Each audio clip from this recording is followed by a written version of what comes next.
آبادیوں میں بھی بن رہی ہے. سعید آباد میں جا کر دیکھیے, گولی مار میں جا کر دیکھیے, کورنگی میں جا کر دیکھیے. ارے یہاں کے مسلمانوں کو ایسی کون سی ضرورت پیش آ گئی, ایسا کون سا معاملہ پیش آ گیا؟ بس ہم بات یہ سمجھانا چاہتے ہیں, وہابیت کا سیلاب نہ ڈالر پر, نہ ریال پر, نہ کسی اور دولت پر یہاں پر پھیلایا جا سکتا. ہم اس دولت, ڈالر اور ریال کے سیلاب کو اپنے سینوں سے روکیں گے. اور جناب والا, یہ سینے کو روکنا آپ سمجھیے, اور لاٹھی چارج سے ہو, شیلنگ سے ہو, حکومت کا جب جی چاہتا ہے ہمارے خلاف ایکشن لے لیتی ہے. مٹھی بھر اس ملک میں جو کچھ کرتے ہیں ان سے کچھ نہیں پوچھا جاتا. جناب والا, ہم یہ 12 ربیع الاول کے دنوں کو, یہ 12 دنوں کو بڑے جوش اور جذبے کے ساتھ پرامن طریقے سے اپنے عقیدے کا کام کر رہے تھے. آپ نے خبر تو سنی ہوگی, آپ نے خبر تو پڑھی ہوگی, گجرات میں حملہ ہوا, پھر جناب والا پارا چنار پر حملہ ہوا. اسی طرح ملک کے دیگر شہروں پر, لاہور میں بھی یہ وہابی دیوبندیوں نے یہ عید میلاد النبی کے جلوسوں پر حملہ, ندائے صحابہ کے جلوس کو نکالنے کو یہ جائز سمجھتے ہیں. سرکار کی شان میں جو جلوس نکلے تو یہ عین اسلام سے, مگر ان کو دیکھیے کہ یہ سرکار کی شان میں جلوس نکلے تو حملہ کرتے ہیں. یہ میں آنکھوں میں دھول ڈال کر آپ کو کوئی غلط خبریں نہیں سنا رہا, بلکہ جو ظلم, جو زیادتی اہل سنت والجماعت کے ساتھ اس ملک میں ہو رہی ہے وہ باتیں سنا رہا ہوں. ارے یہ دور کی کہانیاں ہیں, یہ سب دور کی باتیں ہیں, آپ سمجھتے ہوں گے. ہم نے ملتا لین کے اندر پرچم کشائی کے لیے جلوس نکالا سرکار کی شان میں. ہم کسی کے خلاف نہ تھے, ہم اپنے عقیدے کا کام کر رہے تھے, اپنے نظریے کے تحت پرچم کو بلند کرنے جا رہے تھے. ہم کسی کو نہیں روکتے, کوئی ہمیں کیوں روکے؟ جناب والا, مسجدوں سے فائرنگ کی گئی ہم پر وہابی اہل حدیث لوگوں نے ہم پر مساجد سے پتھراؤ کیا اور ہمارے جلوس کو روکا. اور پھر انتظامیہ FIR کس کی کاٹتی ہے؟ جلوس کے شرکا کی, جلوس میں شامل لوگوں کی.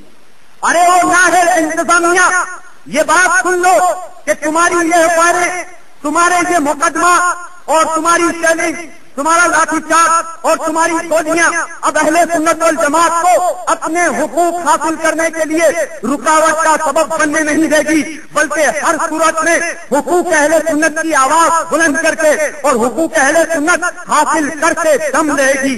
یہی سنی تحریک کا پیغام ہے, یہی سنی تحریک چاہتی ہے. ایک تو مساجد پر قبضہ گنڈا گردی کے تحت, دوسرا محکمہ اوقاف کا ظلم. محکمہ اوقاف نے جناب کیوں قائم ہوا تھا؟ اس لیے قائم ہوا ہے کہ مساجد میں افراتفری نہ ہو, کوئی جھگڑا نہ ہو. مگر آپ یقین مانیے, میں پورے ملک کی بات نہیں کرتا, اس شہر کراچی کی بات کرتا ہوں. شہر کراچی میں جتنی مساجد لی گئی ہے محکمہ اوقاف نے, سب کے سب اہل سنت والجماعت کی ہے, سوائے چند ایک کے. اور سب کے سب جو مزارات کے ساتھ مساجد ملک ہے, اس نے زیادہ تر مسجدوں میں وہابی دیوبندیوں کو امام اور مؤذن مقرر کر کے یہ ظلم بھی اہل سنت والجماعت کے ساتھ کیا ہے. یہ زیادتی ہے. اس ملک میں کسی کی عبادت گاہ پر کوئی کنٹرول نہیں کرتا, کوئی قبضہ نہیں کرتا. یہ ظلم اور یہ زیادتی صرف اہل سنت والجماعت کے ساتھ ہے. ہم حکومت وقت کو ایجنسیوں کے وسیلے سے یہ بات پہنچانا چاہتے ہیں کہ اگر ہماری عبادت گاہوں پر, ہماری مساجد پر, ہمارے وہ مزارات جو ہمارے بزرگان دین کے ہیں جس کو ہم مانتے ہیں, ان سے ملحق مساجد میں ہمارے آیا ہمارے مؤذن مقرر کر دو, ورنہ ہم انہیں خود ہٹا دیں گے, ہم انہیں خود ہٹا دیں گے.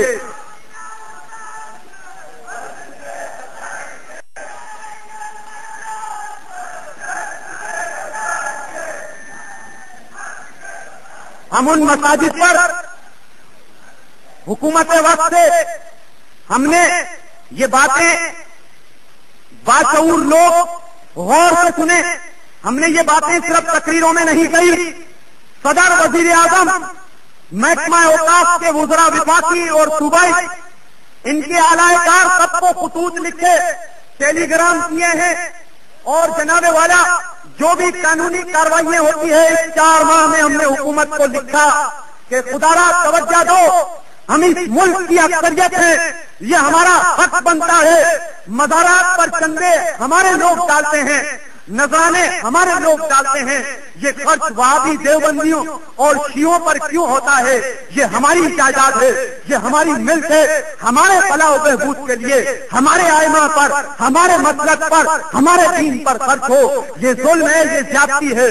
جواب آ جاتا ہے ہم اس کی انکوائری کر رہے ہیں، ہم اس کو نوٹس میں لیا۔ ہم کہنا چاہتے ہیں اگر تم نے توجہ نہیں دی تو تم نے کراچی کے چند واقعات دیکھ کر اس بات کا اندازہ لگا لیا ہوگا کہ سنی تحریک مطالبات کی صورت میں اپنے حقوق کا لوہا منوانا نہیں چاہتی، بلکہ ہم جو حق مانگنے سے نہیں ملے گا اسے چھین لیں گے، اسے چھین لیں گے۔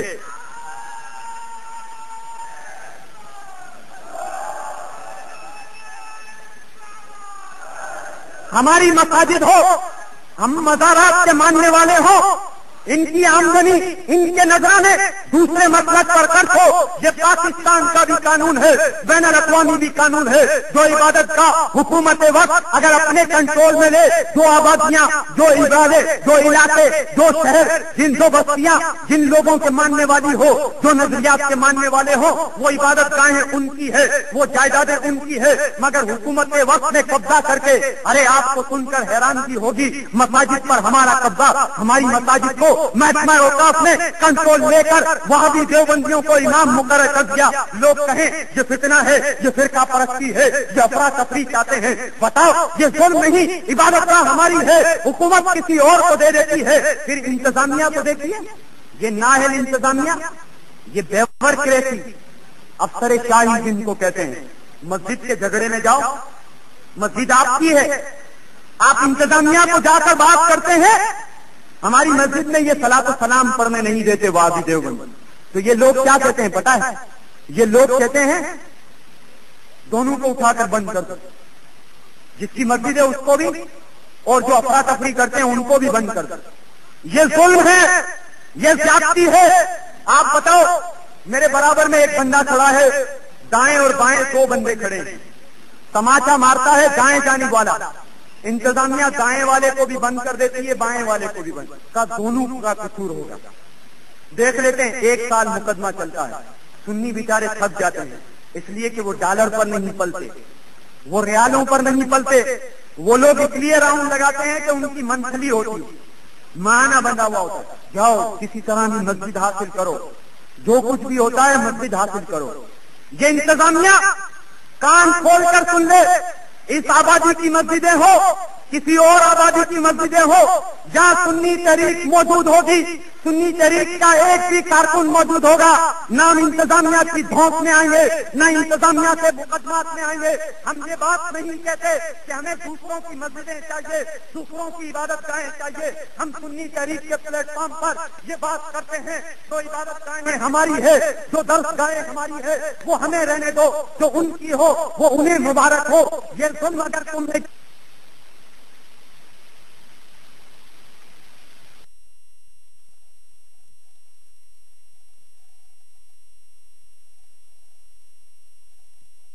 کارکن موجود ہوگا، نہ ہم انتظامیہ کی دھوک میں آئیں گے، نہ انتظامیہ کے مقدمات میں آئیں گے۔ ہم یہ بات نہیں کہتے کہ ہمیں دوسروں کی مسجدیں چاہیے، دوسروں کی عبادت گاہیں چاہیے۔ ہم سنی تحریک کے پلیٹ فارم پر یہ بات کرتے ہیں، جو عبادت گاہیں ہماری ہے، جو درس گاہیں ہماری ہے، وہ ہمیں رہنے دو، جو ان کی ہو وہ انہیں مبارک ہو۔ یہ ظلم اگر تم نے کیا تو ہم طاقت کے بلبوتے پر اپنی عبادت گاہوں کی حفاظت کریں گے۔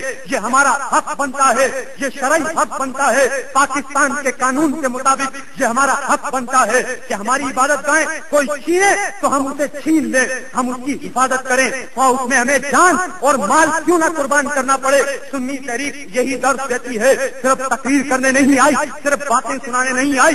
اے سنیت کا درد رکھنے والوں، تم یہ چاہتے ہو کہ اس ملک کے اندر تمہاری کوئی سنوائی ہو، تم یہ چاہتے ہو تمہارے مسلک کو نمائندگی ملے، تم یہ چاہتے ہو تمہارا تشخص برقرار رہے، سنی تحریک کے پلیٹ فارم پہ آؤ، یقیناً اس میں تکالیفیں سہنی پڑے گی، کبھی تمہیں تکالیفیں ہوگی، کبھی یہ نااہل انتظامیہ کا ظلم تمہیں تنگ کر دے گا، کبھی وہابی دیوبندیوں کا ظلم و تشدد تمہیں اس راہ سے ہٹانے کے لیے شیطانی وسوسے کی صورت اختیار کرے گا، مگر سنی تحریک کا پلیٹ فارم تمہیں اس بات کی ہمت دے گا کہ تم کام کرو، سنی تحریک کا پلیٹ فارم تمہارا سپورٹر ہے، اللہ عز و جل تمہارا حامی ہے، سرکار کی ذات تمہارے پر سایہ کیے ہوئے ہے، غوث الاعظم کی مدد ہمارے ہر قدم پر ہوگی، یہی سنی تحریک کا پیغام ہے۔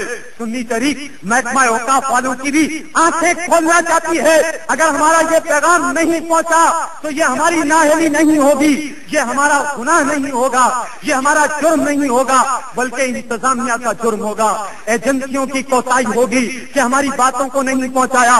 ہم افراتفری نہیں چاہتے، ہم کسی سے لڑائی جھگڑا نہیں چاہتے، مگر ہماری عبادت گاہیں ہمیں واپس دے دو جو اس شہر کراچی میں، اس ملک میں قبضہ کی جا چکی ہے، یہ ہمارا حق بنتا ہے۔ سینکڑوں عبادت گاہیں قبضہ کر لی گئی ہے، یہی رونا تو ہم رو رہے ہیں، ہم دوسری بات نہیں کر رہے ہیں۔ لوگ یہ کہیں یہ کیا باتیں کر رہا ہے، بتاؤ یہ ظلم نہیں؟ میں آپ سے پوچھتا ہوں، کیا عبادت گاہ کسی اور کی ہو، قبضہ کوئی اور کر لے اور پھر کوئی سنوائی کرنے والا نہ ہو تو یہ ظلم ہے کہ نہیں؟ پھر دوسرا مسئلہ اس ملک میں محکمہ تعلیم کا لے لیجیے، یہاں تعلیم کے نصاب میں 2 کوٹے رکھے گئے ہیں، دبے لفظوں میں، شو نہیں کرتے، اظہار نہیں کرتے، ایک شیعوں کا کوٹا، ایک سنیوں کا۔ سنیوں کا کوٹا کس کو دے دیا تعلیم میں؟ وہابی دیوبندیوں کو۔ آپ کتابیں اٹھا کر دیکھیے، اس پاکستان کے بنانے والوں میں جن کا شمار کیا جاتا ہے وہ جو اس ملک کو کافرستان کہتے تھے، وہ لوگ جو قائد اعظم کو بھی مسلمان نہیں سمجھتے تھے، وہ لوگ جو لوگ اس ملک کے بنانے کو جرم سمجھتے تھے، وہ آج تحریک پاکستان کے ہیرو بنا کر ہماری نسلوں کے سامنے پیش کیا جا رہا ہے۔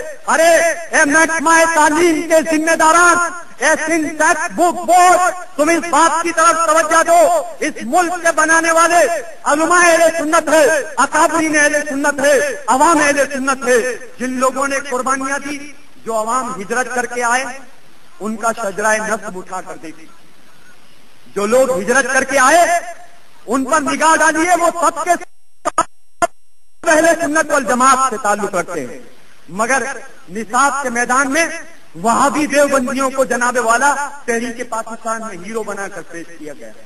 نصاب میں دیکھیے تو وہابی دیوبندی اور جناب والا ذرائع ابلاغ پر نگاہ ڈالیے تو آپ کو پتا چلے گا، ریڈیو اور ٹی وی پر، اخبارات میں اہل سنت والجماعت کے خلاف جناب والا آواز بلند کی جاتی ہے، تحریر ہو، تقریر ہو، مکالمہ ہو، جو کچھ بھی ہو، سب کے سب معاملات میں جناب والا آپ بدعت۔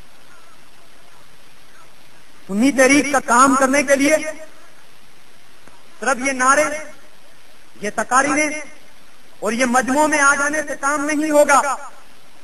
مساجد کے مسئلے میں جاؤ گے یا محکمہ اوقاف کے دروازے دستک دینے جاؤ گے تو انتظامیہ تمہیں بند کر دے گی۔ تم یہ قید و بند کی صعوبتیں برداشت کرو گے؟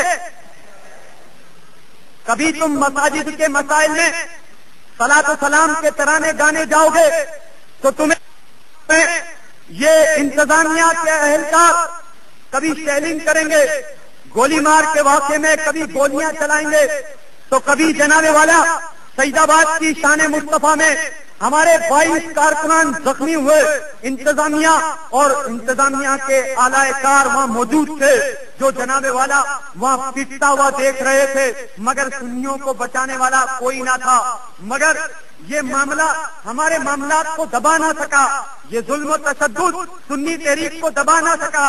یہ ان کارکنان کی قربانی ہے کہ آج کم عرصے میں اتنا بڑا جلسہ اس پرفتن حالات میں سنیت کا درد رکھنے والے کورنگی کراچی کے ایک حصے میں واقع ہے، اور وہاں سنیت کا درد رکھنے والے اتنی بڑی تعداد میں آج کے اس پرفتن ماحول میں جمع ہو گئے ہیں۔ یقیناً یہ شان مصطفیٰ کے ان سنی کارکنان کی قربانیوں کا نتیجہ ہے، مگر وہ زخم اور وہ درد ابھی ہم بھلا نہیں سکے ہیں، وہ زخم ہم بھلائے نہیں ہے۔ پھر جناب والا کبھی چاکنگ کرنے کا مرحلہ آتا ہے تو انتظامیہ صرف ہمیں بند کرتی ہے، صرف ہمیں پکڑتی ہے۔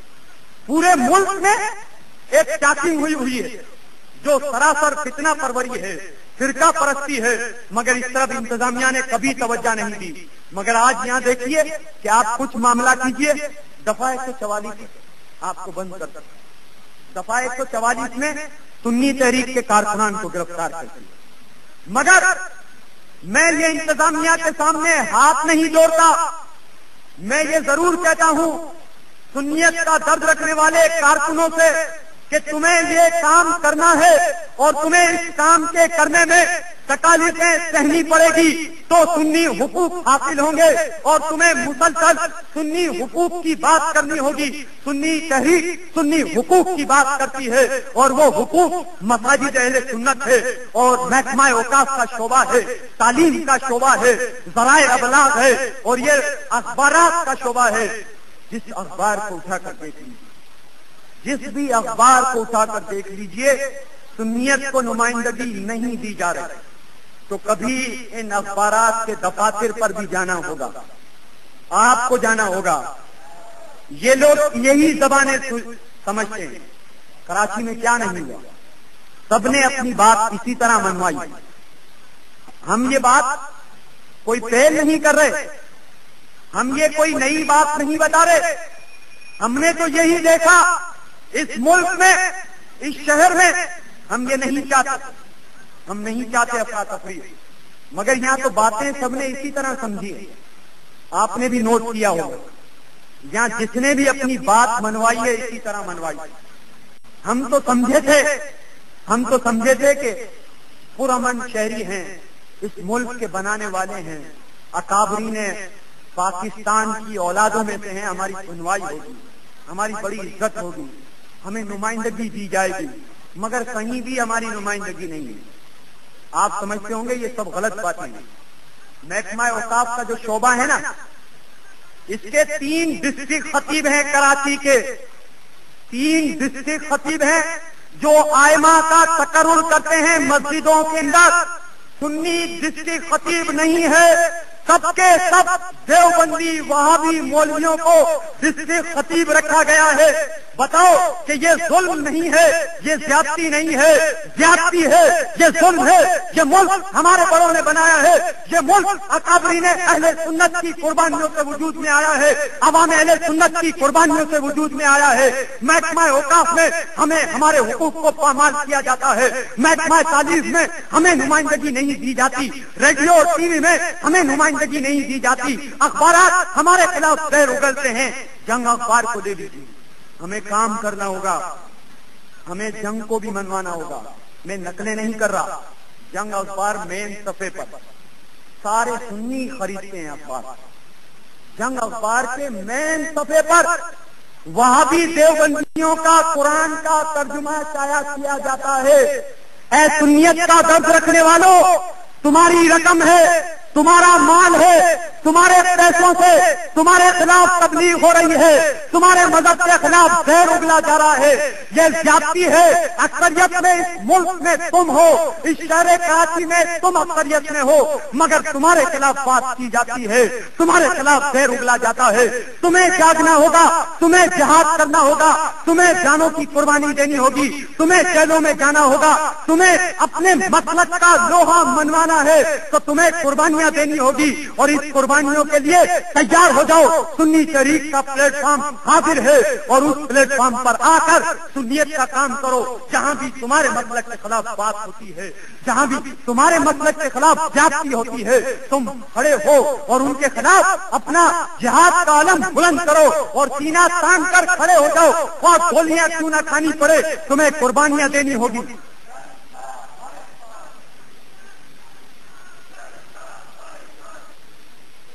چھوٹی چھوٹی تنظیمیں جو صرف اخبارات کے دفتر پر جا کر ہڑاہڑ کرتی ہیں تو ان کی جناب والا صحیح کوریج آ جاتی ہے۔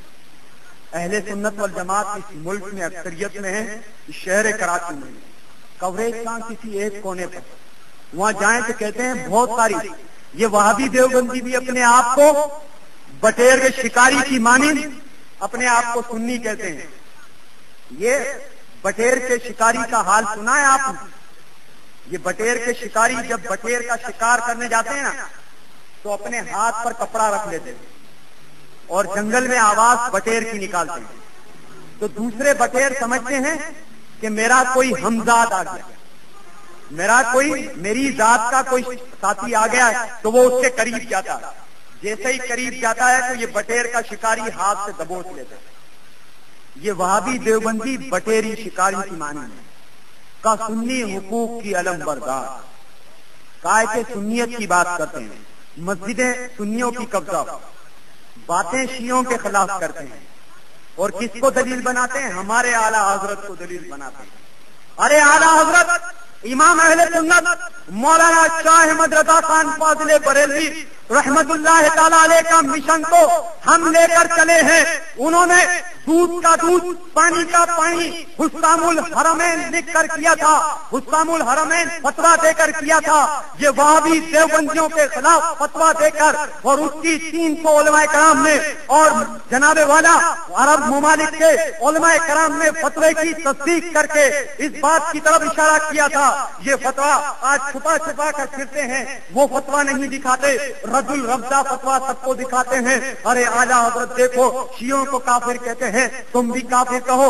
ارے اعلیٰ حضرت نے تو تمہیں بھی کافر کہا ہے, تمہارے بڑوں کو بھی کافر کہا ہے, اور تمہارے بڑوں کو کافر کہہ کے کہا کہ جو انہیں کافر نہ مانے وہ بھی کافر ہے, وہ جہنمی ہے. یہ سرکار کی شان میں جو توہین کرتے تھے وہ فتوا نہیں دکھاتے, اعلیٰ حضرت کا رد الربضہ لے کے چلتے ہیں. سنی حقوق کی ہم بات کر رہے ہیں, اور یہ سنی حقوق کی بات ہم منوا کر رہیں گے. قربانیاں دینے کا عزم کیا ہے, اور یہ قربانیاں ہر سطح پر دیں گے. ابھی تو ابتدا عشق ہے, ابھی سے رونا شروع کر دیا ہے, ابھی سے رونا شروع کر دیا ہے. ہماری مساجد پر قبضہ ہو رہا ہے. مسجد ہماری ہے, آرام باغ کی مسجد ہماری ہے, ڈسٹرکٹ خطیب دیوبندی ہے, جناب والا دوسری عیدگاہ کی مسجد ہماری ہے, ڈسٹرکٹ خطیب دیوبندی ہے.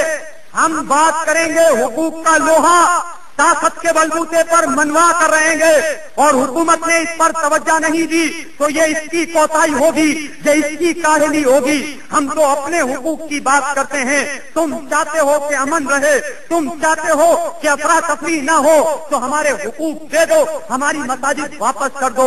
ہم نوکریاں نہیں مانگتے, اپنی مساجدیں واپس چاہتے ہیں. ہم تم سے مال کا مطالبہ نہیں کرتے, ہمارے مزارات کی آمدنی ہمارے اہل سنت کے فلاح و بہبود پر خرچ کرو. ہم تم سے جناب والا زمین نہیں مانگتے, ہم ریڈیو اور ٹی وی پر اہل سنت کی نمائندگی مانگتے ہیں. اے اخبارات والوں, ہم اخبار جلانا نہیں چاہتے, ہم تمہارے دفتروں پر دھماکے نہیں کرنا چاہتے, ہم تمہارے دفتروں کو جلانے کی دھمکی نہیں دیتے. ہم کہیں گے ہم نے جب یہ بات کر لی, ہم ابھی تک دھمکی کسی کو نہیں دی. یہ بات سنیت کا درد رکھنے والے کارکن ہماری کیسٹ کتب اور ہماری تقاریروں میں نوٹ کر سکتے ہیں. ہم نے ابھی تک کسی کو دھمکی نہیں دی, ہم تو ابھی کام کرنے چلے ہیں. بقول ایک عالم کے ابھی تو ہم نو مولود ہیں, ابھی تو پیدا ہوئے ہیں. ہم نے پیدا ہوتے ہی کیا گل کھلائے ہیں یہ تو لوگوں نے جاننا شروع کر دیا. یہ تو ہمارے پیدائش کے حالات ہیں, یہ تو ابھی ہم پیدا ہوئے ہیں تو ہم نے کیا کیا گل کھلائے ہیں. ہم تو قدم بڑھائے چلے جا رہے ہیں, ان قدم بڑھانے میں گولی بھی آئی ہے. اتنے کم وقت میں کسی تحریک پر گولی نہیں آئی.